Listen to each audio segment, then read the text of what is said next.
Hola, buenas tardes. Bienvenidas, bienvenidos a este espacio del Centro Académico y Cultural en el campus UNAM Juriquilla. Es para todos nosotros un honor contar con la presencia del doctor Antonio Lascano, quien es uno de los biólogos más importantes del último cuarto de siglo, del siglo XX y de lo que va del siglo XXI.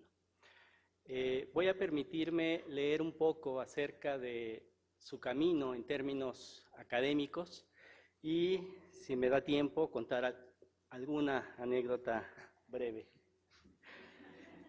Antonio Lascano nació en Tijuana, Baja California. Estudió biología en la Facultad de Ciencias de la Universidad Nacional Autónoma de México, donde también realizó sus estudios doctorales. Desde el 2002 es profesor titular C de tiempo completo. Esa es la máxima categoría que esta institución otorga a sus académicos. Y fundó el curso optativo del origen de la vida. Varios de los colegas que aquí veo fuimos alumnos de Antonio en algún momento de nuestra vida. Y ese curso era importante en biología porque aprendíamos muchas cosas, no solo de biología, sino de cultura, de filosofía, de política, del contexto del momento. Y éramos tantos sus alumnos que su firma era una X. Y esa X era validada por los servicios escolares de la Facultad de Ciencias. Y hacíamos todo lo posible por llegar al último espacio de ese salón, a compartir un semestre con las charlas de Antonio Lascano en sus clases. Y también formó el Laboratorio del Origen de la Vida. Y recuerdo mucho que nos dijo: este es el primer laboratorio sobre el origen de la vida que no utilizará cajas de Petri. Cajas de Petri, para quienes no lo saben, es un circulito de vidrio con una tapa para cultivar bacterias. Él, desde los años 80, era un visionario de que el futuro estaba en los datos, en la cantidad de datos y el manejo de los mismos, en ese sentido. Ha trabajado como profesor residente y científico visitante en Francia, en la Universidad de Orsay, en París, en el Instituto Pasteur de París. En España ha estado en las universidades de Alicante, la Autónoma de Madrid y de Valencia, en Cuba, en la Universidad de La Habana, en Italia, en la Universidad de Roma, La Sapienza, en Suiza, en el ETH Centrum de Zúrich, en Rusia, en el Instituto Bach de Bioquímica de Moscú, y en los Estados Unidos, en la Universidad de California en San Diego y en la Universidad de Houston. Se ha especializado en el estudio del origen y evolución temprana de la vida. Esta es una de las preguntas que en la ciencia, en toda cultura y en toda civilización ha estado, y Antonio ha dado mucha información en la historia reciente sobre esa pregunta inicial en la humanidad. ¿Cómo ha hecho esto? A través de análisis de meteoritos y de simulaciones experimentales de la Tierra primitiva, así como mediante el análisis de secuencias de genes muy antiguos. Durante los últimos tiempos se ha dedicado, entre otras líneas de investigación, a caracterizar las propiedades de los diferentes tipos de RNA polimerasas para detectar antiguos componentes de estas enzimas, que pueden ser más antiguas que el DNA mismo. Dirige en forma honoraria el Centro Lynn Margulis de Biología Evolutiva en las Islas Galápagos, en el Ecuador. Es autor de más de 150 trabajos de investigación publicados en revistas de arbitraje internacional, alrededor de 70 artículos de divulgación científica, y es autor y coautor de 16 libros especializados sobre problemas evolutivos. Algunas de sus obras más conocidas son La bacteria prodigiosa de 1988, Alexander Oparin, La chispa de la vida de 2008, y El origen de la vida, evolución química y evolución biológica, mismos que les recomiendo, los encuentran en cualquier librería de la ciudad de Querétaro.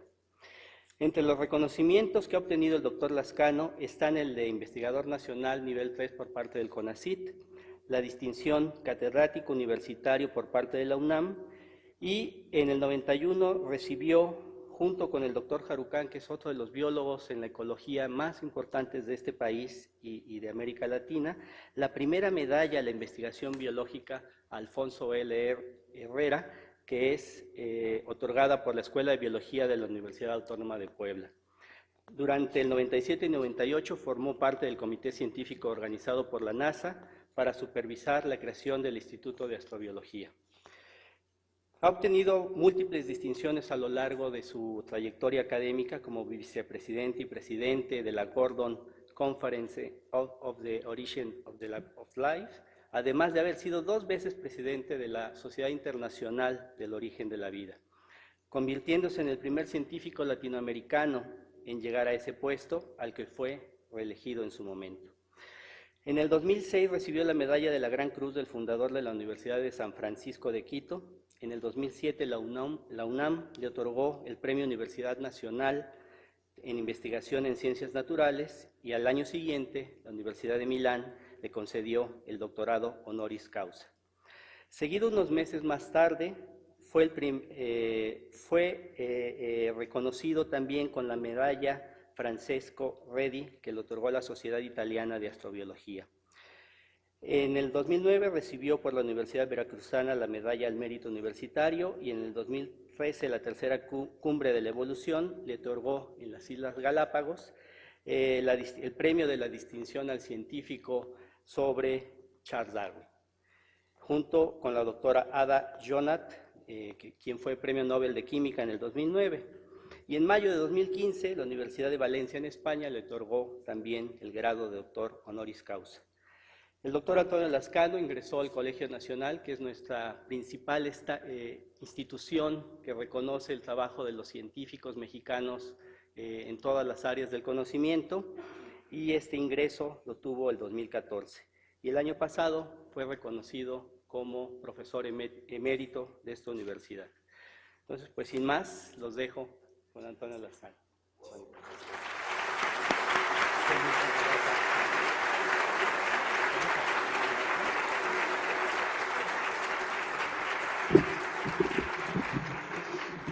Bueno, primero que nada quiero agradecer la presentación tan generosa que se acaba de hacer de mí.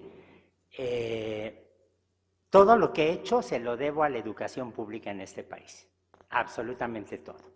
Y sin la universidad yo no podría haber hecho nada. No fui buen alumno.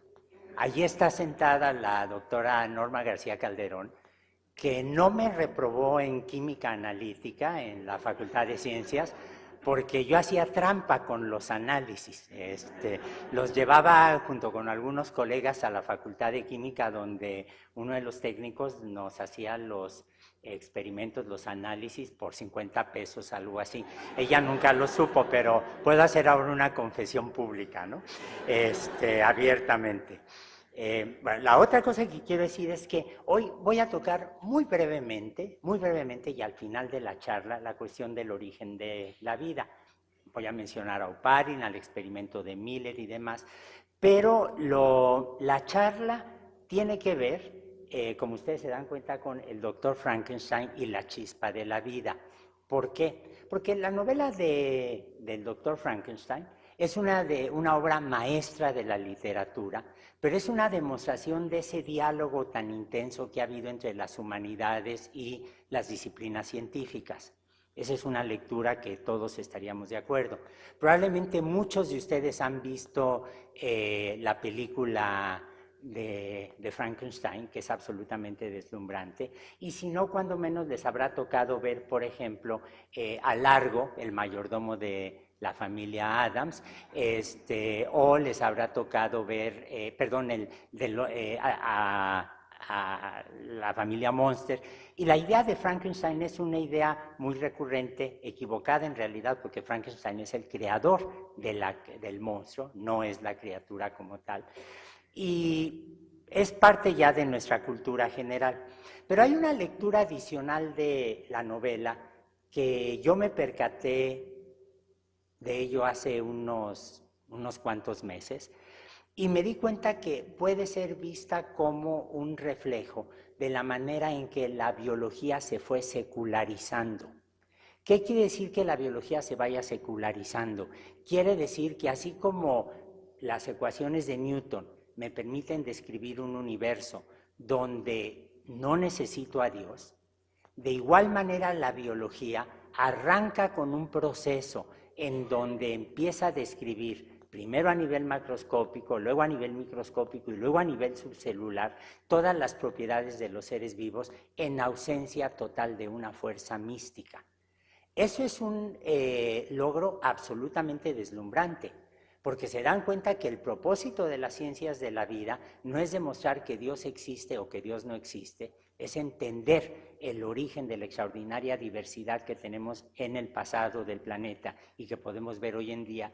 Y sin darnos cuenta, usamos una serie de conceptos que hemos heredado de generaciones y generaciones, no solo de científicos, sino también de pensadores filosóficos, también de humanistas, también de novelistas, que es una componente esencial de la cultura contemporánea.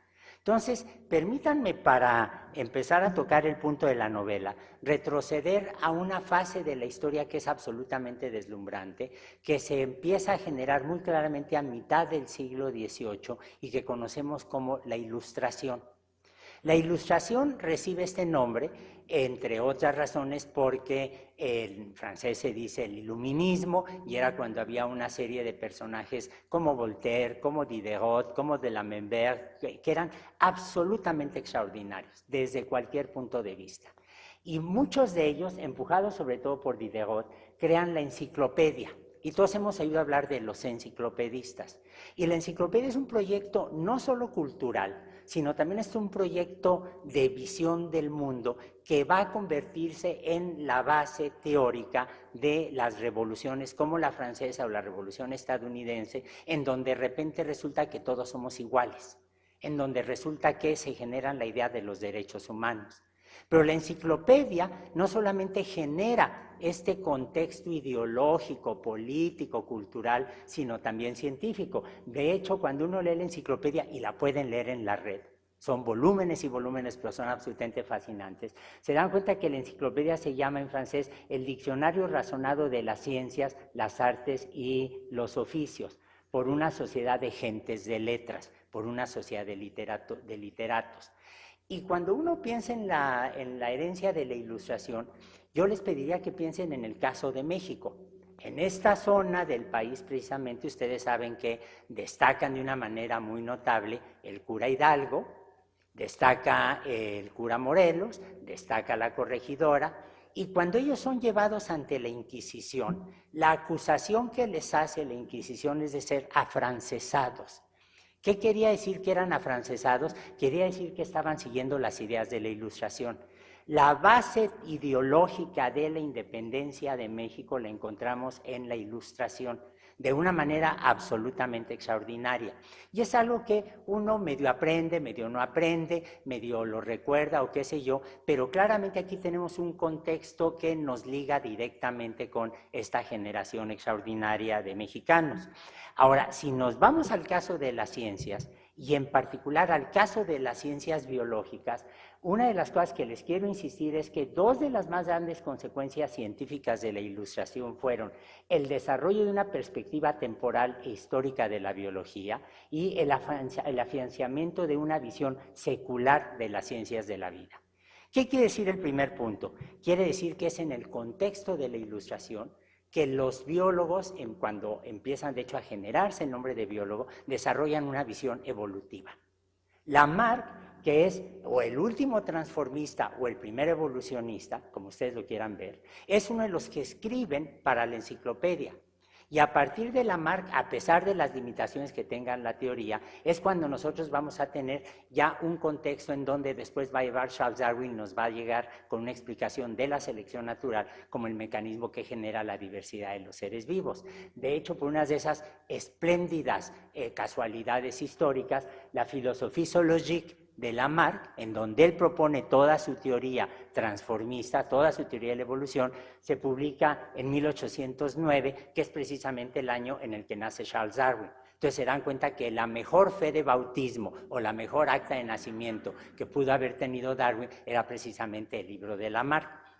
Todos conocemos lo que siguió, es una historia fascinante, es una historia de debates científicos, de interdisciplina, del papel de los matemáticos que demuestran que no hay contradicción entre la genética mendeliana y la idea de la selección natural, y es una historia que no les voy a contar. Pero les quiero contar la otra parte que es precisamente el afianzamiento de esta visión secular de la vida, que en realidad comienza como mucho de lo que ocurre durante la Ilustración, mucho antes, y comienza con un estudiante que tuvo Galileo. Galileo tuvo un seguidor muy importante, que era Borrelli, que escribe un libro sobre el movimiento de los animales.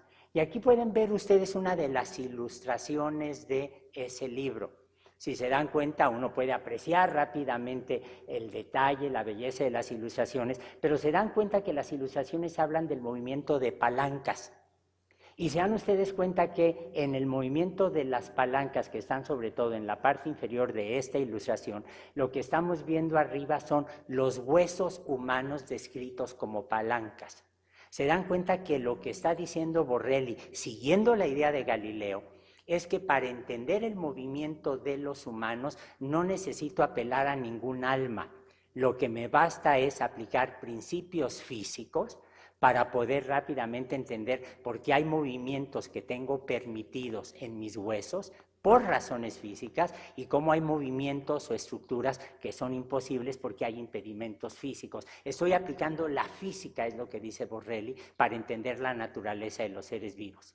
Y esta es una corriente que empieza a desarrollarse más y más y tuvo personajes absolutamente deslumbrantes, como Julien Offray de la Métrie, que escribe un libro que se llama El hombre máquina. Entonces, a donde lleva esas ideas todavía más adelante, y como resultado de eso se ve perseguido por el obispo de París y encuentra refugio con el emperador Federico II de Prusia, que tenía una actitud como tantos otros monarcas ilustrados que le permitía recibir lo mismo a Voltaire que a de la Métrie en sus dominios. Pero se dan ustedes cuenta que lo que estamos viendo es este momento absolutamente deslumbrante en donde la biología se está asomando a la física, en donde la biología se está asomando a las matemáticas, a la química, y se dan cuenta que me bastan las explicaciones del resto del mundo material para entender lo que está pasando en el dominio de los seres vivos. Y en este contexto es donde la electricidad juega un papel absolutamente central. Y aquí me permito invadir los terrenos de mis amigos y colegas neurobiólogos de este campus, porque todos sabemos cómo funcionan las neuronas. O quisiéramos entender todos cómo funcionan las neuronas. Lo que a veces se nos olvida es que la relación entre la electricidad y los seres vivos es una relación muy vieja que, por ejemplo, en el mundo mediterráneo se conocía desde las épocas del Imperio Romano. Hay algunos peces, como el pez turbo, que generan descargas eléctricas. Y cuando los romanos tenían algún paciente de una embolia o pacientes que sufrían de migrañas, lo que hacían era meterlos a fuentes, meterlos a tanques en donde había estos peces para que las descargas eléctricas les dieran una mayor movilidad. Lo que estamos viendo en este espléndido mosaico romano que representa un turbo es sencillamente la conciencia de que la electricidad podía restaurar el movimiento de los humanos que estuvieran afectados. Se dan cuenta que la electroterapia que se aplica en muchos laboratorios, en muchos hospitales, o los electroshocks que se siguen aplicando a los inmigrantes ilegales que pasan por el país, tienen una tradición muy vieja. Pero en el siglo XVIII, durante el siglo XVIII, esta visión de la electricidad cobra de repente unos aspectos extraordinarios con Benjamin Franklin. Benjamin Franklin, que todos conocemos como uno de los teóricos de la independencia estadounidense, que fue embajador de Estados Unidos ante la Corte de Versalles y que tuvo contactos con los enciclopedistas de una manera muy natural, hizo experimentos en Filadelfia demostrando que la electricidad podía ser conducida por un cable. El famoso experimento del papalote de Benjamin Franklin es una demostración de que la electricidad es una especie de fluido, en los términos que él está usando. Había todos los antecedentes de las botellas de Leyden y qué sé yo, pero aquí se está viendo que la electricidad viaja. Estos experimentos no siempre prosperaban. Benjamin Franklin triunfó al describir estos experimentos y gracias a él tenemos pararrayos en multitud de edificios, pero hubo otros que tuvieron menos éxito, como Riemann, que intentó hacer los experimentos no se le ocurrió usar un tesista, un pasante, intentó hacer experimentos en San Petersburgo, que el resultado fue que se murió. O sea, la investigación científica también a veces nos deja víctimas. Bueno, esta idea de que la electricidad es un fluido que puede circular por conductores empezó a ser aplicados en Bolonia por Galeazzi, un médico, fisiólogo, físico, meteorólogo, que se le ocurre demostrar junto con su estudiante Luigi Galvani que se puede hacer viajar la electricidad por muchas casas en Bolonia, y de hecho logran que un rayo caiga en una casa, en un palazzo de Bolonia, circule por varios lados y sea recogida en otra, sea detectado en otra. Cuando uno revisa los experimentos, y los pueden encontrar en la red, uno se queda absolutamente azorado de ver cómo no lograron quemar la mitad de la ciudad de Bolonia, porque era un riesgo permanente. Pero Galvani ya tenía una experiencia considerable trabajando con la electricidad, y se enamora de inmediato con Lucia Galeazzi, que era la hija de su profesor, algo que también pasa con mucha frecuencia. Y empiezan a trabajar con los efectos de la electricidad en los seres vivos. Y de repente Lucia Galeazzi, no Luigi Galvani, se da cuenta que si uno toma las ancas de rana y las coloca sostenidas de un gancho, con un gancho metálico de un balcón, se empiezan a mover. Ella le hace notar este fenómeno a Galvani, y empiezan a hacer un estudio extraordinariamente sistemático de la electricidad sobre las patas de una rana. Fíjense cómo están aquí las patas de una rana, están completamente segmentadas. No se puede suponer que esta rana está viva, estoy usando nada más el bajo vientre de la rana, y sin embargo, cuando le aplico descargas eléctricas, lo que se ve es el movimiento. Asociamos la idea de la vida con el movimiento. Empújalo a ver si se mueve, si no se mueve, pues ya se murió. Es básicamente la idea que hay atrás, el reconocimiento del movimiento como una manifestación de los seres vivos. Pero aquí resulta que las ranas están recuperando el movimiento, las patas de la rana, que no pueden estar vivas gracias a las fuerzas eléctricas. Y entonces el resultado de ello es que Galvani va a escribir un libro donde habla del papel de la electricidad en los movimientos musculares. Y uno de sus coautores fue Giovanni Aldini, su sobrino, al que me voy a referir un poco más adelante. Los experimentos se fueron haciendo más y más sofisticados, y cuando uno ve los grabados, las ilustraciones de la época, son absolutamente deslumbrantes. Miren, aquí están, pasando, simplemente generando descargas eléctricas, qué sé yo, y aquí ven, por ejemplo, un experimento con una cabeza de buey que sabemos que iban al mercado de Bolonia, que todavía existe, a recogerlo. Pero aquí ven, por ejemplo, cómo en el resto del buey están pasando una descarga eléctrica, y si se dan cuenta, los investigadores están parados sobre banquitos para no hacer tierra. Y lo que descubren es que el buey sin cabeza, comprado en el mercado, mueve las patas.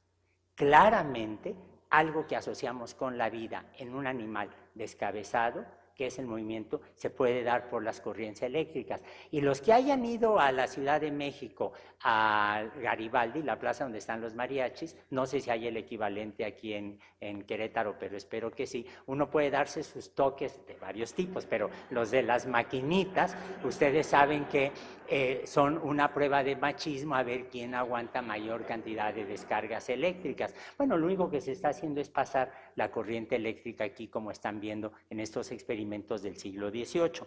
Los experimentos se fueron haciendo cada vez más sofisticados. Miren, se conseguían cadáveres, porque hay el mito de que en los países católicos no se permitía hacer experimentación con cadáveres humanos. Eso es falso, desde la Edad Media estaba permitido sin ningún problema. Y, por ejemplo, con cadáveres de humanos también se hacían de nueva cuenta experimentos aplicando descargas eléctricas. Algunos de los experimentos eran ciertamente un poco más complicados, como conectar dos cabezas independientes y ver si abrían o no los ojos, pero de nueva cuenta se percatan ustedes que están los banquitos. El chiste es no hacer tierra sin ningún problema. Galvani tenía perfectamente claro que estaba trabajando con una fuerza vital de naturaleza física, pero en modo alguno era un ateo. Galvani era una persona extraordinariamente respetada en su comunidad. Hasta la fecha existe su gabinete de historia natural, los antecedentes de los museos actuales de ciencia o de los laboratorios de los científicos. Y cuando ustedes van al gabinete es maravilloso porque están aves disecadas, esqueletos de víboras, piedras, y en las piedras hay lo mismo, cristales de cuarzo, un meteorito, que cálculos renales, finalmente todo era piedra.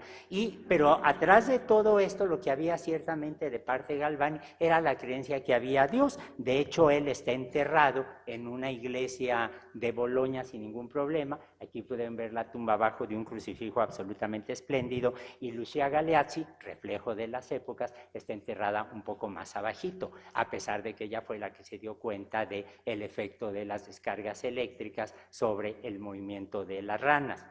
Pero evidentemente, si la electricidad inducía movimiento en partes de organismos y podía ser visto como una especie de fuerza vital, evidentemente los médicos rápidamente intentaron ver si había posibilidades terapéuticas. Y de hecho a algunos enfermos les ponían, no siempre con mucho éxito, descargas eléctricas con la idea de tratar de revivirlos o de mejorarlos, o más interesante aún, convencidos algunos de que el alma tenía un carácter eléctrico, se le conectaba un galvanómetro a una persona agonizante para ver qué tanta electricidad se podía medir en el momento mismo de la muerte.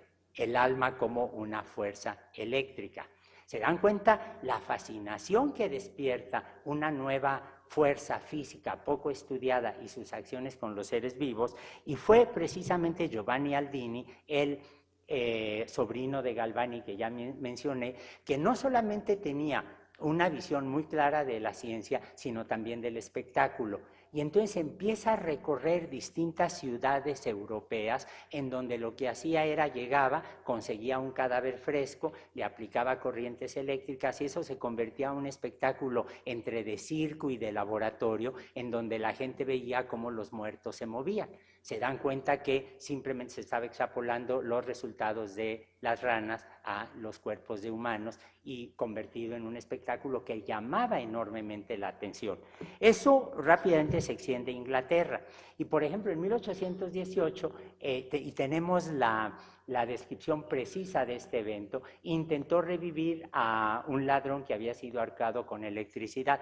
Tuve que agregar que no lo logró, como ustedes comprenderán, pero la descripción es absolutamente fascinante, porque se juntó a las autoridades civiles, militares y eclesiásticas para ver el espectáculo. Fue la mejor sociedad de Oxford, esto ocurrió en Oxford, y la descripción cuenta cómo llegaron las señoritas y señoras de las clases más altas de Inglaterra a ver el intento de revivir al muerto, y cuando el muerto abre los ojos y mueve una mano, la descripción, la crónica del evento dice, y todas las señoras de buena clase se desmayaron, como correspondía ante algo que estaban viendo así. Intentar revivir un muerto, si ustedes se ponen a reflexionar un poco, en sociedades con una tradición judío-cristiana, rápidamente recuerda el fenómeno de Lázaro, en donde Cristo revive a Levántate y anda, revive al hermano de Marta y María, dos de las mujeres del Nuevo Testamento, y rápidamente empezaron a aparecer este tipo de dibujos en la prensa. Había periódicos ya, y los periódicos se estaban popularizando, eran extraordinarios difusores, eran el equivalente de la época de las redes sociales de ahora. Empiezan rápidamente a decir cómo puede haber cuerpos galvanizados que los médicos están reviviendo con ayuda de descargas eléctricas, y se convierte en una lucha de los científicos en contra de las fuerzas del infierno que tratan de mantener a el cuerpo donde debe ser. Pero se dan ustedes cuenta lo fascinante que es la conversión de la electricidad no solo en una fuerza vital en el sentido más estricto, sino también en un espectáculo con implicaciones éticas y morales.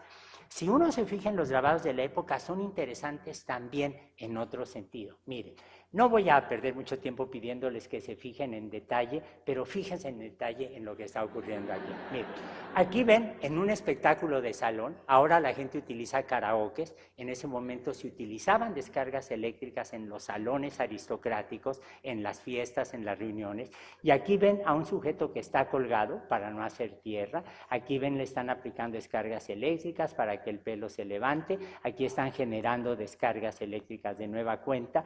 Pero si ustedes se percatan, hay algo fascinante en estos dos grabados de la época, y es la presencia de mujeres.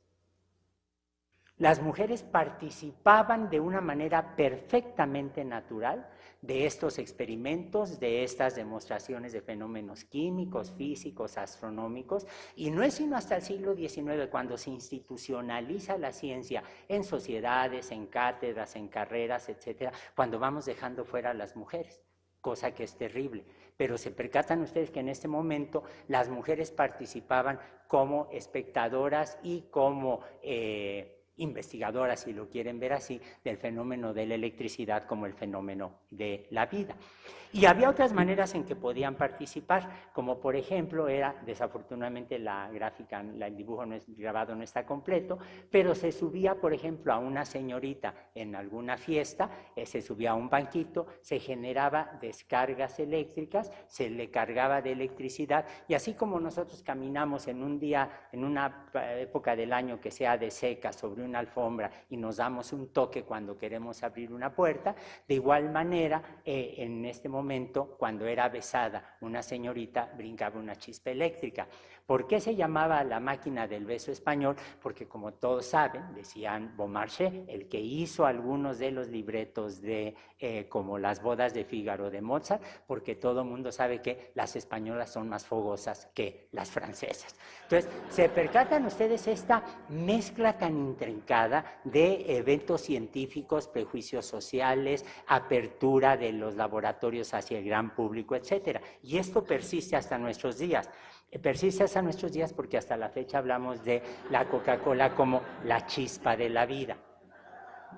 ¿Se percatan ustedes que atrás de todas estas anécdotas, en realidad lo que estaba ocurriendo era un fenómeno físico que estaba impactando de una manera extraordinaria nuestra visión de lo que son los seres vivos? Y esto en particular se vuelve famoso cuando John Abernathy, que era un cirujano muy distinguido de la Real Academia de Cirugía Inglesa, dice muy rápidamente, bueno, en lugar de alma tenemos ahora electricidad. Y esto, de hecho, es visto como una manera en que se busque unir las opiniones religiosas y seculares con una fórmula que sea aceptable para ambos. Se dan cuenta que es un caso de lo que en filosofía se llama deísmo, de una manera natural. Hay muchas personas que creen en una divinidad, que creen en Dios, no tienen problemas para describir el movimiento de los planetas o para entender, por ejemplo, la fertilización de un óvulo con un cigoto, y la explicación que toman es muy fácil: Dios hizo así el universo. Esta es una idea muy generalizada que le permite a la gente conciliar sus preferencias religiosas con su visión científica. Y Abernathy es exactamente lo que dice: es una fuerza adicional sutil, móvil, invisible, que es análogo por una parte al alma y por otra parte a la electricidad. Y como esto se está presentando muy rápidamente, dice, bueno, así como en la Edad Media o las personas muy religiosas, piensen por ejemplo en todos los candidatos a la presidencia, de hecho ahora, no se atreven a declararse abiertamente no creyentes o seculares o qué sé yo. Bueno, la idea era muy sencilla: cuando una pareja era fecundada ella por el semen de él, venía el alma del cielo, y ahora simplemente se sustituye esto diciendo que lo que llega es precisamente la electricidad, es el sustituto divino de la electricidad. Hubo quienes se opusieron filosóficamente muy fuerte a esto, y uno de los que se opuso a ello fue William Lawrence, un médico distinguidísimo que había sido un alumno de Abernathy, que da una serie de conferencias que luego son publicadas también como parte de la Real Academia de Cirujanos de Inglaterra, donde dice: quitémonos de hipocresías. En realidad no necesitamos de la idea de un alma para explicar el movimiento de los seres vivos. Nos basta con la electricidad. Bueno, ocurre que Lawrence es expulsado de la Real Academia de Cirujanos, pero después cuando se dieron cuenta que era muy bueno lo tuvieron que volver a admitir. Pero entre otras cosas era amigo y vecino de un poeta, de Percy Shelley, un poeta un poco cursi, si lo quieren ver así para algunos de los estándares contemporáneos, un poeta que tenía una fascinación por el fenómeno de la putrefacción, pero que tenía una primero novia y luego amante y luego esposa, nunca quedó muy clara la situación, que era Mary Wollstonecraft Shelley. Y resulta que Mary Wollstonecraft Shelley, me voy a referir a ella nada más como Mary Shelley por brevedad, el propio Percy Shelley, Lord Byron y la amante en turno, la novia en turno de Lord Byron, deciden tomar unas vacaciones en Suiza en el verano. Pero fue un verano de la época que conocemos como el verano del cambio climático pequeño, en donde lo que bajó fue la temperatura de una manera espectacular. Se congelaron, por ejemplo, canales en Londres, en Holanda, en el otoño, y los que hayan leído Orlando, por ejemplo, de Virginia Woolf, recordarán que hay una descripción espléndida de esta parte, y ellos estaban en Suiza, pero no pudieron salir de la villa que habían alquilado al lado del lago Ginebra, y se dedicaban a contarse historias. Y un día decidieron hacer el concurso para ver quién contaba la historia más terrible. Y quien propone el argumento más duro y más pesado, entre otras cosas, porque acababa de sufrir la muerte de su niña de 2 años, fue precisamente Mary Wollstonecraft Shelley, que escribe una novela que se llama Frankenstein o el moderno Prometeo. La novela es absolutamente extraordinaria y ha sido completamente mal interpretada. Por ejemplo, hay gente que dice, bueno, es una metáfora de cómo, de los excesos de la Revolución Francesa, cuando el hecho de la revolución se transforma en contra de sus impulsores y muchos de ellos terminan en la guillotina. Otros dicen, no, es una demostración de cómo los científicos tienen que tener una mayor responsabilidad porque sus obras se pueden volver en contra. Hay quienes usan el caso del Dr. Frankenstein o de la novela, seguramente no la han leído en detalle, para referirse, por ejemplo, a la bomba atómica o a los alimentos transgénicos. Y es un caso de que se vuelve contra nosotros. El argumento más ridículo que he oído en contra de la novela, aprovechándose de la anécdota de la novela, es el de una feminista radical que dijo que es lo que demuestra lo que ocurre cuando un hombre quiere tener un hijo sin la participación de una mujer.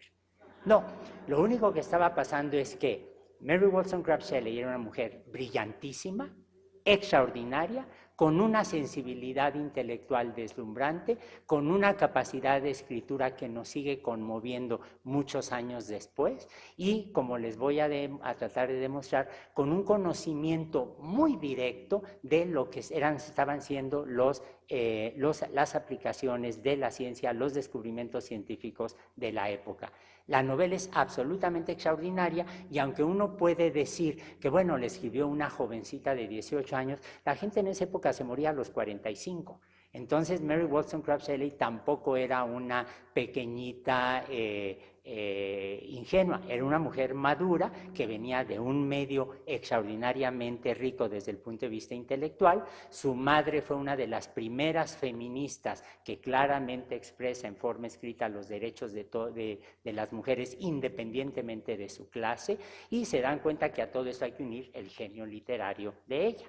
Cuando uno lee la novela, en lo primero que se queda sorprendido uno es que en la introducción hay una frase que preferí dejar en inglés, donde dice que los eventos en los cuales está basada esta ficción, esta historia, han sido supuestos por el doctor Darwin y algunos de los escritores fisiológicos de Alemania como perfectamente posibles. El doctor Darwin era Erasmus Darwin, el abuelo paterno de Charles Darwin, que también cae en la fascinación de aplicar corrientes eléctricas para resolver una serie de problemas médicos, pero se dan cuenta esta extraordinaria riqueza intelectual de un mundo, el mundo europeo de la época, en donde las ideas de la ciencia, la literatura, la filosofía estaban circulando de una manera muy libre.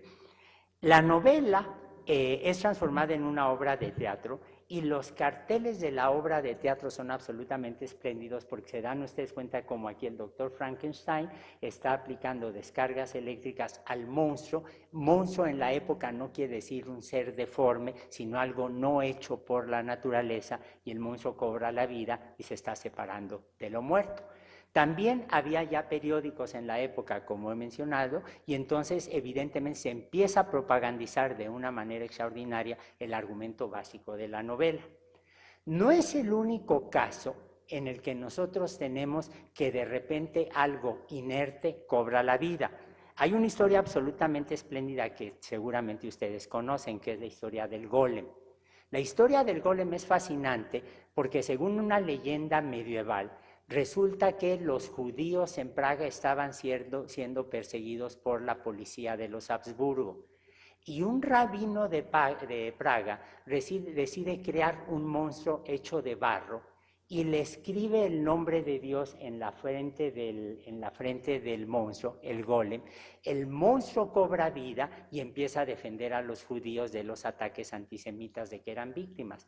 Pero el monstruo se sale de control y entonces el rabino Löw lo toca, le borra el nombre de Dios y el monstruo se convierte de nueva cuenta en un montón de barro. Se dan cuenta que esto tiene una explicación perfectamente lógica. En los 10 mandamientos, el primer mandamiento, creo que es el primero, no me hagan mucho caso en eso, dice no jurarás el nombre de Dios en vano. No se puede jugar con el nombre de Dios. Es algo sagrado que puede dar vida a un monstruo artificial. Esta es una escena de una película expresionista alemana de los años 20, absolutamente fascinante, que pueden ver ustedes en la red.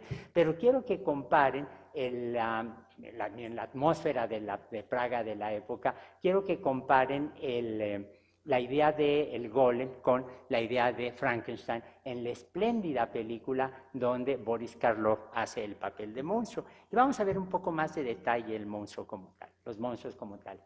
El golem es un monstruo de barro hecho por el rabino, construido por el rabino y que cobra vida porque tiene el nombre de Dios en la frente. La criatura del doctor Frankenstein es una especie de bricolage hecho con pedazos de muerto que cobra la vida con descargas eléctricas.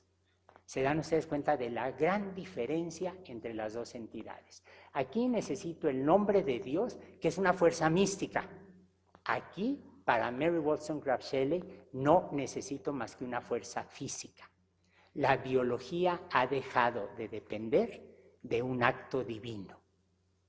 Se dan ustedes cuenta que es un momento extraordinario de las ciencias biológicas. Se dan ustedes cuenta que de repente lo que me está diciendo la novela es que los seres vivos, lo vivo, depende de lo físico, no depende de una fuerza mística. No puedo medir el alma, no puedo medir el efecto mágico místico de una invocación religiosa como poner el nombre de Dios. Aquí mido directamente una fuerza física natural, que es lo que le da vida al monstruo, es lo que le da vida a la criatura.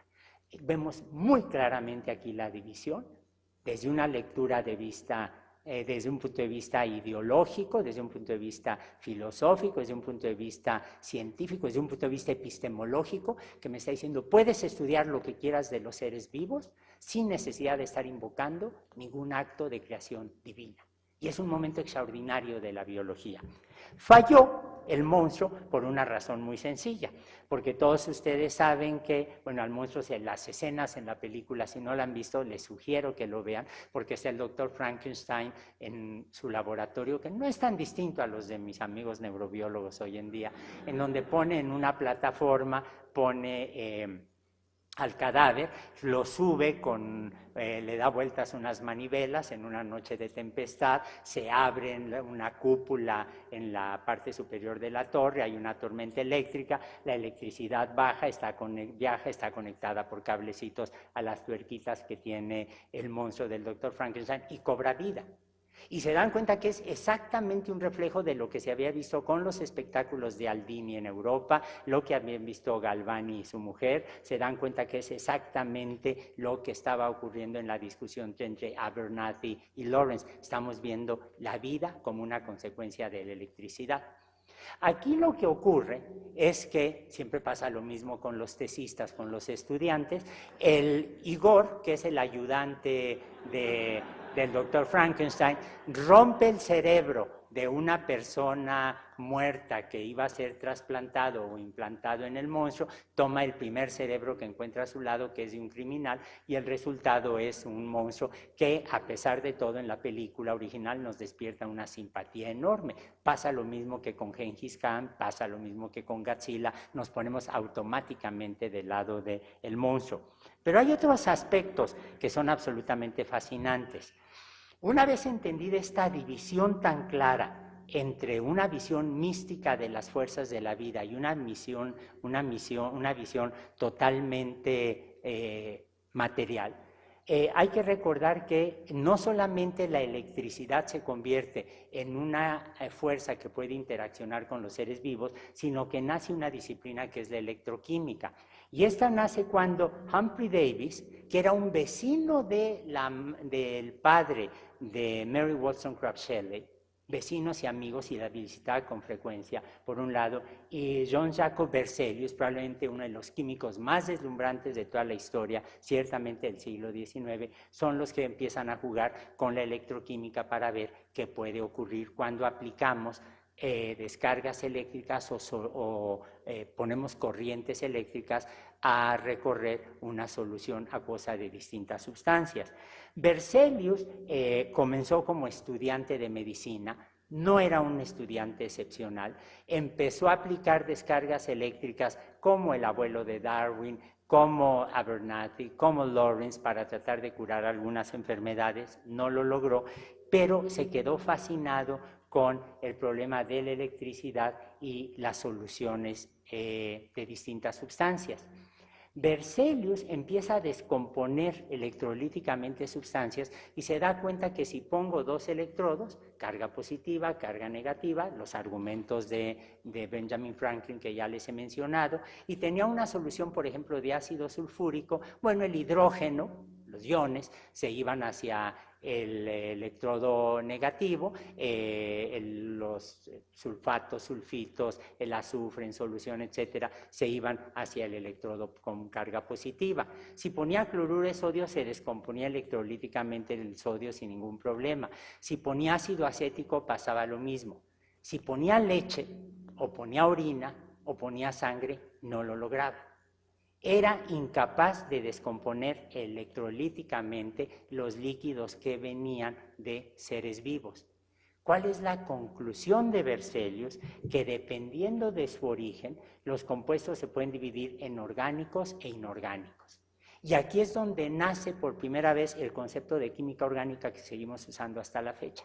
Lo que viene de los seres vivos está hecho de tal manera que no se separa electrolíticamente en los experimentos como estamos acostumbrados a pensar. Berzelius no fue el primero que se le ocurrió utilizar el término orgánico para referirse a las sustancias que venían de los seres vivos. El primero fue un botánico, Bergman, que había sido un alumno de Linneo. Otra vez, se dan cuenta de estas maravillosas conexiones intelectuales que existen. Pero Berzelius llega a la conclusión de que es tan clara, y sus experimentos se lo están demostrando, la diferencia entre lo orgánico y lo inorgánico, que va más lejos y empieza a hablar de la fuerza vital. Y aquí hay una traducción de uno de sus textos donde dice: podemos considerar al cuerpo animal como una máquina, un materialismo muy sencillo, no evolutivo, que a partir de los alimentos con los que se nutre reúne la materia prima para llevar a cabo un sinnúmero de constantes procesos químicos. Estamos viendo el nacimiento formal de la fisiología animal. Pero la causa última de la mayoría de los fenómenos animales es tan recóndita y resulta tan incomprensible para nosotros que nunca la descubriremos. Llamamos a esa causa oculta a nuestra razón la fuerza vital. Entonces se dan cuenta que científicamente el vitalismo de repente parece verse apoyado por un fenómeno físico, químico absolutamente demostrable, que es la incapacidad de separar electrolíticamente sustancias que vienen de los seres vivos. Nace la química orgánica y por lo tanto dotadas de alguna propiedad especial. Fue tan claro Berzelius al respecto que en 1927 dice: el arte, es decir, la ciencia, no puede combinar los elementos de la materia inorgánica de la misma manera que la materia viviente. Y exactamente un año después, su alumno Friedrich Bühler demostró que el arte, es decir, las manipulaciones experimentales, podían sintetizar urea en el laboratorio. Es un caso maravilloso en donde el estudiante supera al maestro con una rapidez extraordinaria. Bühler tenía muy claro lo que estaba demostrando. Si uno lee los textos de Bühler, que no se han traducido bien al inglés, al francés, al español, y el alemán en que escribe es bastante pesado, pero si, sobre todo para los que no sabemos la lengua, lo que uno descubre es que Bühler tenía muy claro que estaba rompiendo la frontera de lo vivo y lo no vivo, que estaba diciendo: puedo yo sintetizar compuestos estrictamente de los seres vivos, y por lo tanto lo que mi maestro Berzelius está diciendo no se aplica como tal. Pero además marca el nacimiento de la química orgánica en el siglo XIX. Probablemente el primero que hizo un experimento de química orgánica sintética fue Jacques-Louis Proust, un médico francés, a quien nada menos que Lavoisier recomendó al conde duque de Aranda para que le enseñara química al ejército español. Y gracias a eso se salvó de la guillotina, porque su maestro Lavoisier cayó víctima de la Revolución Francesa. Pero él reporta un experimento con ácido cianhídrico que se polimeriza en condiciones básicas, se forma un polímero y se forma una sustancia adicional que Stanley Miller y yo, cuando dijimos vamos a hacer los experimentos, a leer con mucho cuidado las cosas, dijimos: esto nos late que está sintetizando adenina. Stanley Miller tuvo una embolia muy severa y entonces yo decidí no continuar esos experimentos y tal vez algún día lo haga. Pero Bühler en 1828 demuestra y se publicita enormemente que efectivamente la urea se sintetiza en el laboratorio sin problema. Strecker, un químico alemán, demuestra en 1850 que junto a acetaldehído, amoníaco, ácido cianhídrico y formalanina, y Butlerov en San Petersburgo en 1861 demuestra que el formaldehído se polimeriza en condiciones básicas y con un poquito de acetaldehído. Tuvo buena suerte porque estaba contaminado el formaldehído y se forman azúcares. Pero se dan ustedes cuenta que se están sintetizando los compuestos orgánicos en el laboratorio. Los compuestos que Berzelius decía que no se podían sintetizar, se podían generar sin ninguna dificultad. Y al mismo tiempo están haciendo la bioquímica analítica, porque Margard en 1747 identifica la glucosa, Pulutier de la sal en 1769 el colesterol, Braconot sintetiza la glicina, Plisson identifica el ácido aspartico, Corrut-Besanet la valina, Biel la alanina, Marcet la xantina, Unger la guanina, Ascoli el uracilo. Entonces se dan ustedes cuenta que todos estaban sintetizando compuestos orgánicos, estaban identificando la composición química de los seres vivos, pero otra vez no se estaba pensando en algo que es fascinante, y es: a nadie se le ocurría pensar en la transición de los compuestos orgánicos a lo vivo. ¿Por qué? Aunque los químicos del siglo XIX eran de veras extraordinarios y logran sintetizar moléculas orgánicas y habían encontrado compuestos en meteoritos, no pensaron en su transición hacia lo vivo. ¿Por qué? ¿Por qué nunca se les ocurrió decir la vida puede surgir de lo químico? Nunca se plantearon esa pregunta. Y yo creo, puedo estar equivocado, lo he buscado mucho, he hablado con amigos historiadores de la ciencia y coinciden que es un problema no estudiado, no analizado y no resuelto. Si uno estudia el siglo XIX, la herencia de la Ilustración es perfectamente clara. Kant en 1786 habla de cómo el sistema solar se forma de una nube de material interestelar que se condensa. El Marqués de Laplace matematiza ese proceso y entonces lo que están diciendo es: a ver, Newton me deja una imagen mecánica del universo, pero ahora estoy introduciendo el tiempo, porque estoy hablando de cómo una nube evoluciona para darme origen al sistema solar. Malthus, que tiene muy mala fama entre mis amigos muy radicales, habla de cómo las poblaciones humanas están creciendo exponencialmente y la tecnología está creciendo de manera lineal. Se dan cuenta que lo que Malthus está hablando es de evolución cuantitativa de las poblaciones humanas y de la evolución de la tecnología. Lamarck en 1809, Darwin en 1859 hablan de evolución de los seres vivos, Lyell habla de la evolución de la superficie de la Tierra, reconstruible a partir de lo que vemos hoy en día. En termodinámica, Sari Carnot y Thomson hablan de cómo en un sistema adiabático donde no hay intercambio de materia y energía con el ambiente, la entropía va a aumentar, es decir, el sistema físico está evolucionando en una cierta dirección. Spencer habla de la evolución de los idiomas, Marx y Engels hablan de la evolución de los sistemas de producción. Ese es el bicentenario este año del nacimiento de Marx, por cierto. Renan habla de la evolución de las religiones. Se dan cuenta que todos están hablando de la evolución, excepto los químicos. Por alguna razón que no alcanzo a entender, aunque la química del siglo XIX logra esos sucesos tan extraordinarios como la tabla periódica, que es a la cultura humana lo que Don Giovanni es a la música, lo que la Capilla Sistina es a la pintura, etcétera, estaban logrando triunfos extraordinarios, pero la idea de la evolución de un sistema químico es algo que se da en los últimos 20 años. Esta distancia de los químicos con respecto a la evolución se reflejó en otros casos. Por ejemplo, si ustedes se fijan, cuando a los químicos les pusieron en charola de plata la estructura del DNA, la desdeñaron. Quienes empezaron a trabajar sobre la estructura del DNA fueron físicos, biólogos, y los químicos se mantuvieron al margen. En los últimos 20 años eso ha cambiado, pero en realidad aquí, como los químicos tenían esa distancia como conjunto, como gremio de la teoría de la evolución, no pensaban en que, aunque tenían todos los elementos a mano, porque sabían sintetizar compuestos, los sabían analizar, no se les ocurría que se pudiera dar la transición. Y eso es tan claro que, por ejemplo, Haeckel, en su esquema de la evolución cósmica, dice, lea a Kant y cita a Kant en sus libros, es Haeckel el biólogo, ¿no? Dice, bueno, se forma el sistema solar, como dice Kant, a partir de la condensación de una nebulosa solar, se forma una hidrósfera, necesito agua líquida porque el protoplasma tiene mucha agua, y luego hay generación espontánea, y de la generación espontánea surgen de repente, ahora sí, todos los seres vivos. Pero se dan cuenta que aquí precisamente los químicos pudieron haber intervenido y no lo hicieron.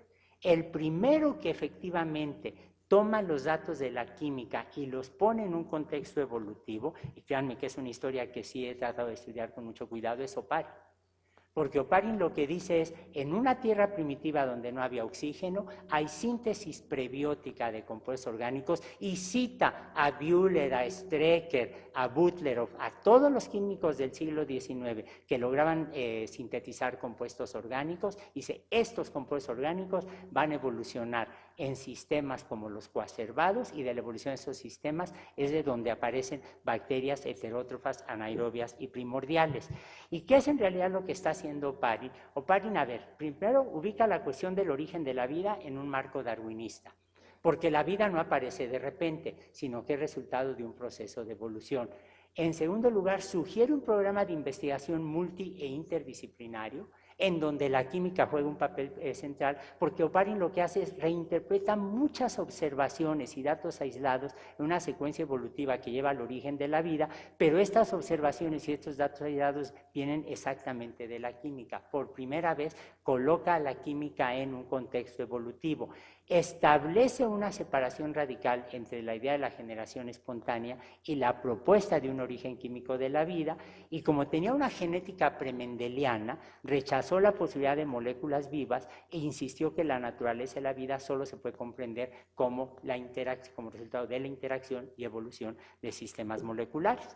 El libro de Oparin la primera edición vino en 1924, 25, en fin, ahí hay una cierta discusión, y no es sino hasta 1953 cuando ustedes saben que Stanley Miller hace un experimento y logra sintetizar aminoácidos simulando la Tierra primitiva. Pero cuando uno analiza los experimentos de Miller, lo que él estaba haciendo era la demostración de Butlerov, de todos estos químicos extraordinarios del siglo XIX, pero ahora lo está poniendo en un contexto geológico específico. Está diciendo que se pueden formar compuestos orgánicos en una tierra primitiva y que son un paso, no es el proceso definitivo, pero son un paso para llegar a los primeros organismos. Es decir, todos sabemos cómo sintetizar compuestos orgánicos, pero lo que estamos haciendo es decir, su síntesis, aminoácidos, nucleobases, azúcares, lípidos, oligómeros de estos compuestos ocurren en la tierra primitiva. Y de repente, ahora entendemos que en la transición de esa sopa primitiva a los seres vivos, el RNA jugó un papel importante. Sabemos que el RNA almacena información genética, igual que el DNA. Sabemos que catalizan las moléculas de RNA reacciones químicas, igual que las proteínas. Pero las moléculas de RNA no surgen repentinamente, sino que son resultado de un proceso de evolución química. En pocas palabras, hemos ido de la propuesta original de Oparin, en donde de una atmósfera reductora sintetizamos compuestos orgánicos, formamos la sopa primitiva, tenemos coacervados, las primeras bacterias anaerobias, heterótrofas, a decir que hubo síntesis y acumulación de compuestos orgánicos. A lo mejor muchos de ellos llegaron a la Tierra a bordo de cometas, de meteoritos, etcétera. Se aparece el mundo del RNA, pero aparece como resultado de un proceso evolutivo, no aparece de repente, sino que es precedido por una serie de eventos químicos, y de la evolución del mundo del RNA llegamos a células con DNA, RNA y proteínas. ¿Fue así como surgió la vida? No lo sabemos. No lo sabemos porque es imposible demostrar que fue así como se dio este proceso, pero toda la evidencia disponible de distintas disciplinas científicas es consistente con la posibilidad de que así ocurrió. Tenemos una teoría de origen de la vida que es incompleta, tenemos una teoría que tratamos de seguir desarrollando, tenemos una teoría en donde de repente ya la química es vista bajo una óptica evolutiva, pero probablemente lo más importante que ha ocurrido con las ciencias de la vida contemporánea es que ustedes se pueden asomar a cualquier libro de biología molecular, de virología, de biología celular, de genética molecular, de proteínas, de inmunología, y se dan cuenta que pueden entender el almacenamiento de la información genética, la replicación de la información genética, la expresión del contenido genético, la síntesis de proteínas, el desarrollo de anticuerpos, la división celular, la formación de centriolos, la separación de los cromosomas, la transmisión de la energía nerviosa. Todo lo podemos entender de una forma absolutamente laica, absolutamente secular. Cada libro de biología que ustedes lean es un himno a una visión secular de la biología, en donde no necesitamos ni de fuerzas divinas ni de entidades metafísicas. La biología es una disciplina absolutamente materialista, y cuando la vemos desde una óptica evolutiva alcanza un refinamiento intelectual absoluto. Muchas gracias.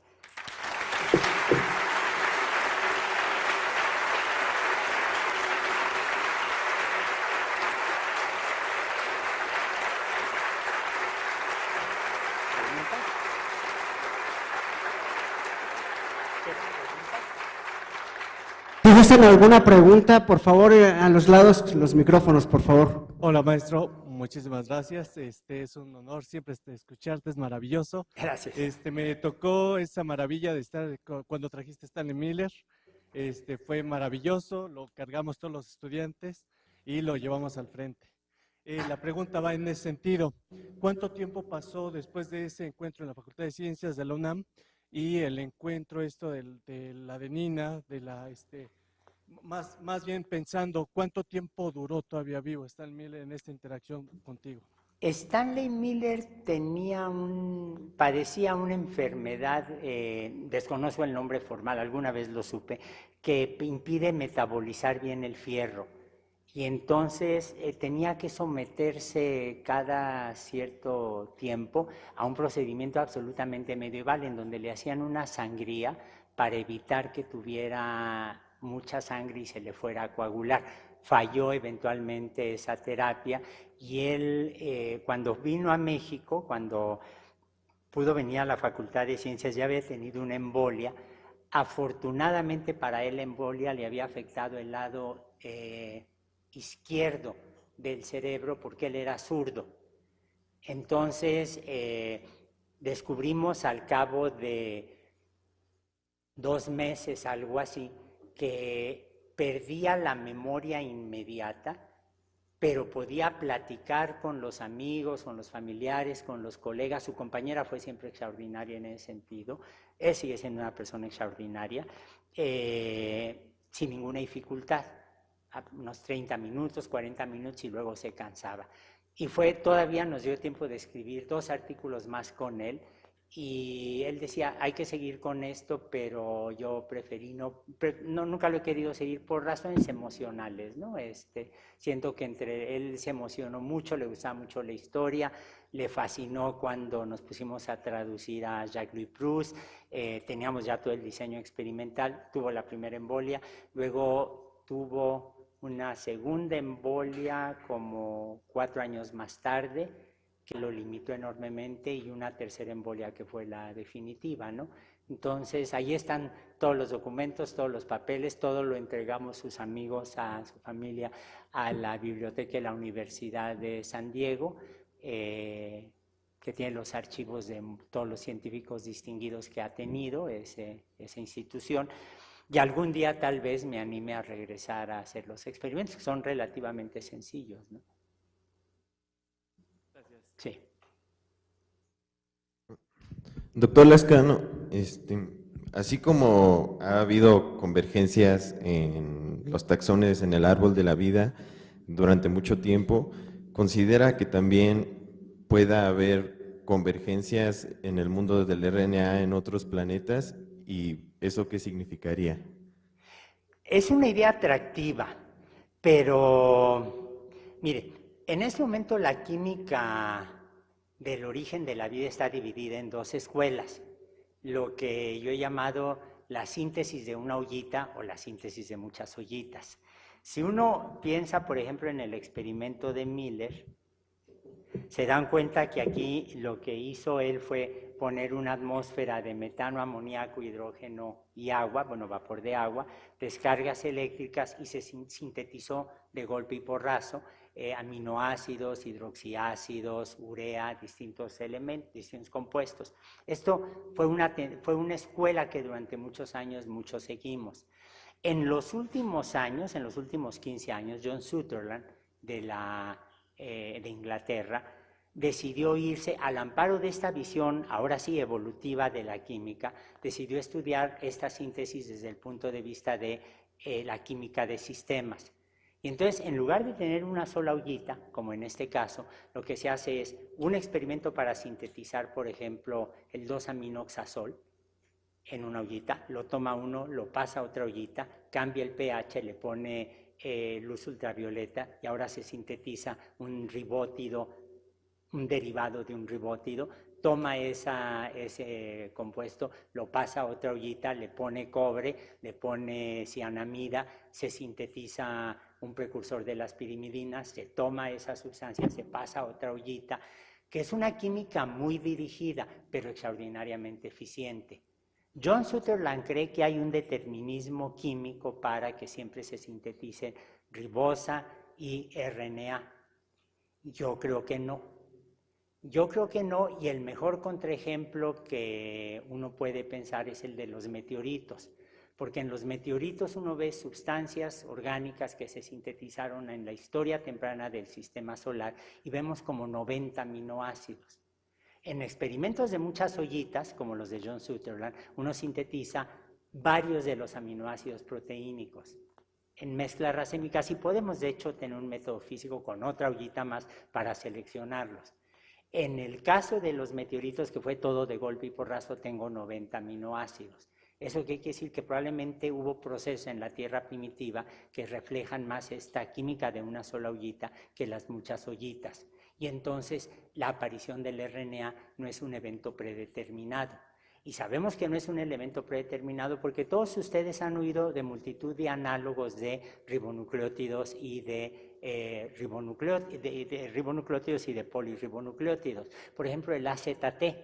El AZT es una sustancia que se utilizó, es un análogo de un nucleótido que se utilizó en los años, se sintetizó por ahí de los años 60 como una droga contra tumores de cáncer. No funcionó, se guardó y luego resultó cuando empezó la epidemia del VIH que podía ayudar a los enfermos de SIDA, pero durante muy poco tiempo, porque la polimerasa rápidamente empezó a reconocerlo y superaba esa barrera. Pero todos los análogos de ribonucleótidos que se usan en la industria farmacéutica son una demostración de que podemos tener algo equivalente al RNA. Y podemos tener otras moléculas como los péptidos, aminoácidos, que tienen un esqueleto polipeptídico con las bases pegadas con unos derivados de ácido acético que sintetizamos en el laboratorio sin problema. Entonces, a lo mejor en otras partes del universo, si es que hay vida, no necesariamente pasamos por RNA, sino por otras cosas equivalentes. Todo ello depende de una premisa no trivial y es la posibilidad de que haya vida en otros planetas. Pero a mí me gusta mucho decir, y se aplica en estas épocas electorales de México, que la vida extraterrestre es como la democracia. Todos hablan de ella, nadie la ha visto. Gracias.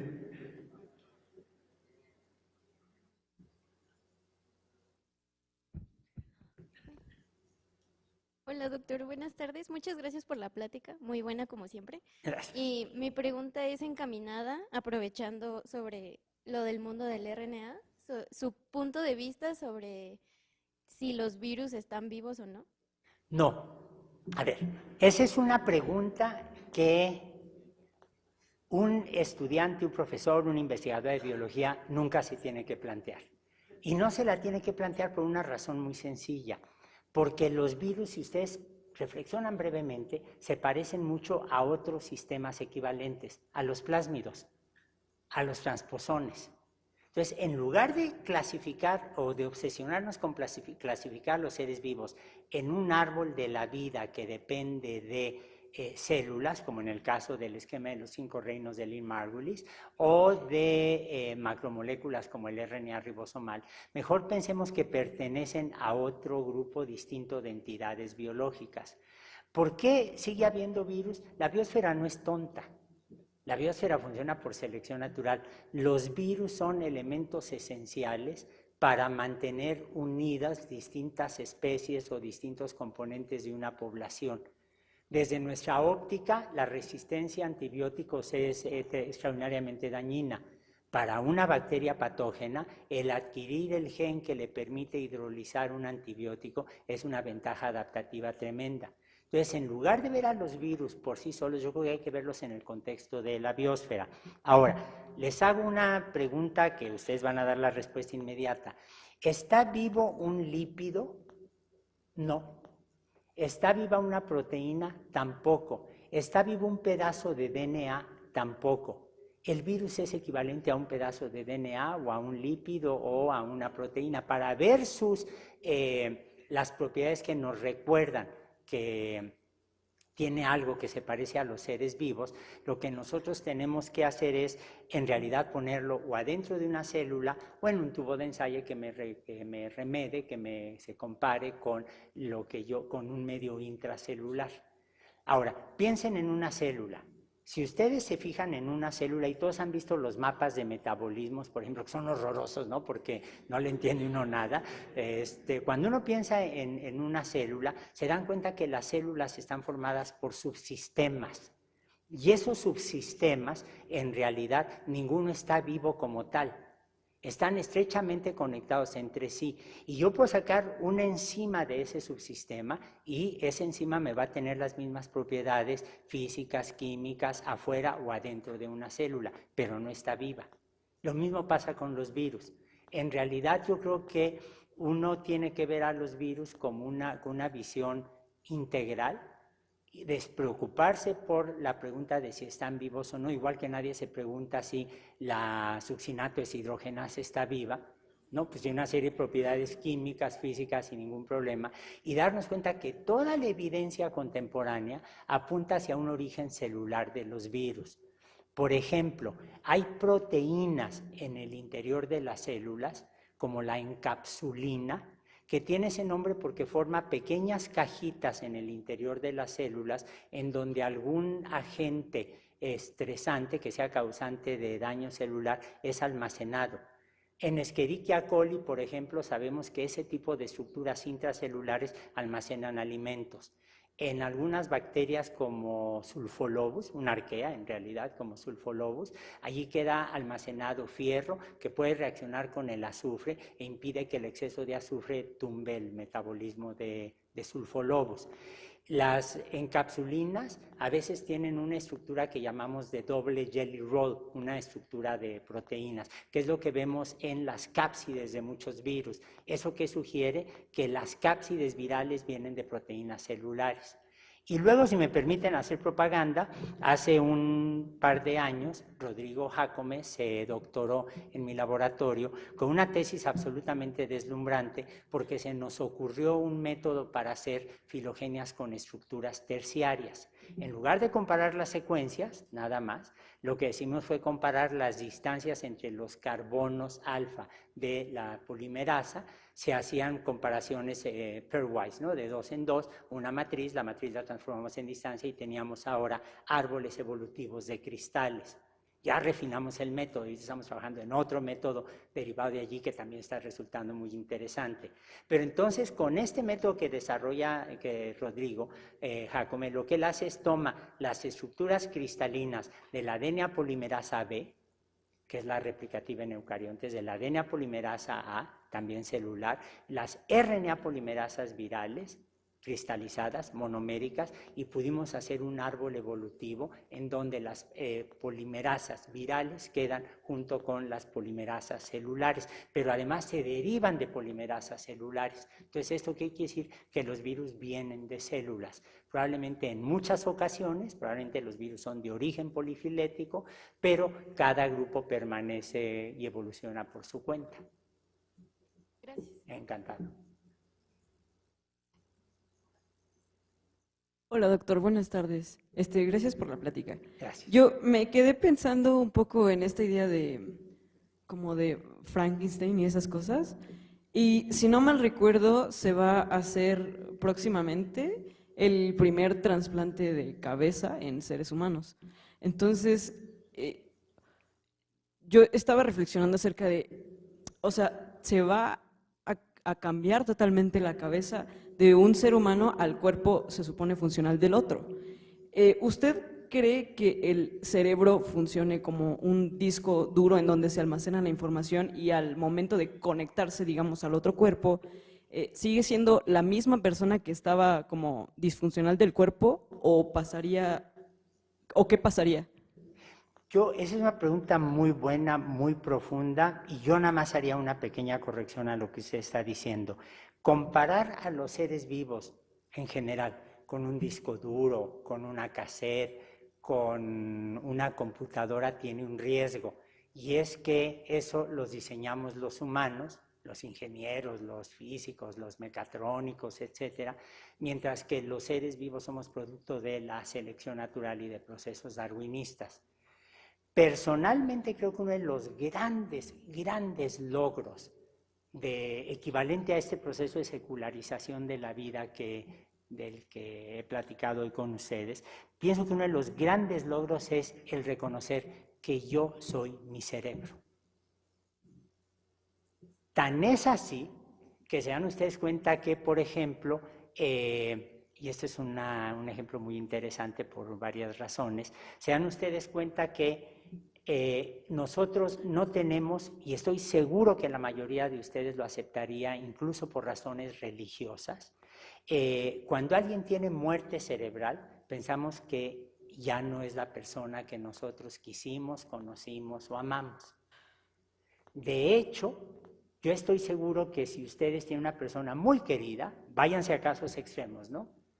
Su madre, sus hijos, qué sé yo, y tienen muerte cerebral, lo más piadoso, lo más solidario es desconectar a eso, porque eso ya no es la persona que nosotros quisimos.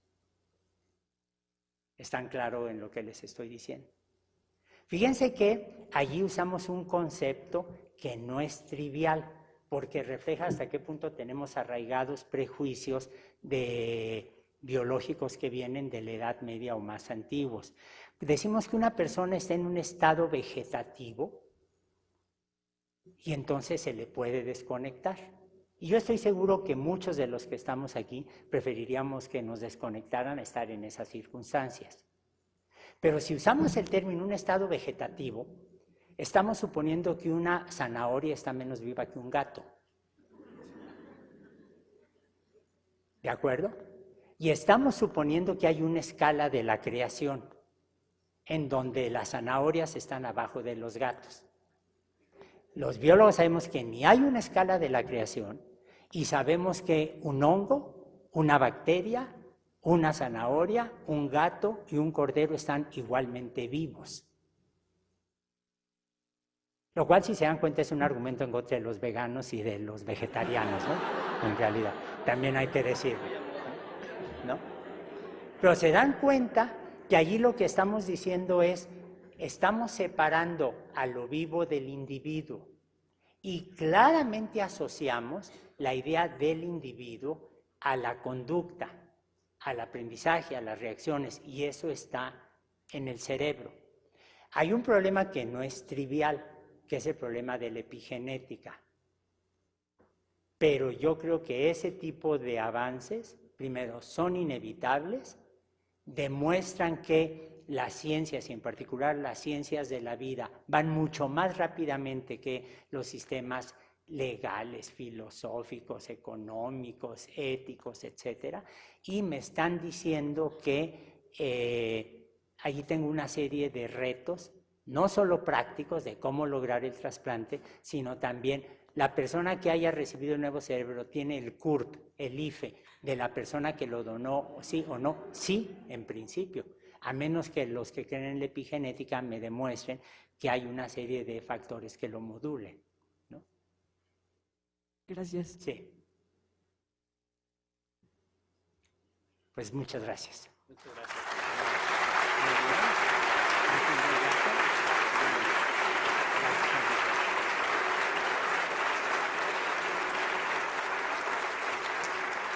Muchas gracias a todos por su asistencia y estén pendientes de todas las actividades que este campus organiza para todo el público de temas muy diversos. Son bienvenidos. Gracias. ¿Te gustó? Es que a mí esta parte de...